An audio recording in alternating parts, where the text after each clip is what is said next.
In this video, I will be demonstrating how to crochet a US Foundation Double Crochet.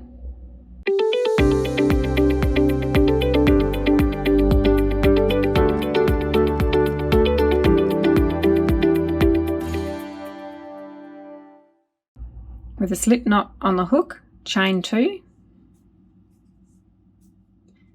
yarn over, place the hook into the first chain, yarn over and pull up a loop. Yarn over, pull through one loop on the hook. This creates a chain stitch. Yarn over, pull through 2, yarn over, pull through 2. Yarn over, place the hook into the chain stitch just made, yarn over and pull up a loop, yarn over, pull through one stitch on the hook to create a chain stitch, yarn over, pull through 2, yarn over, pull through 2. Here it is again.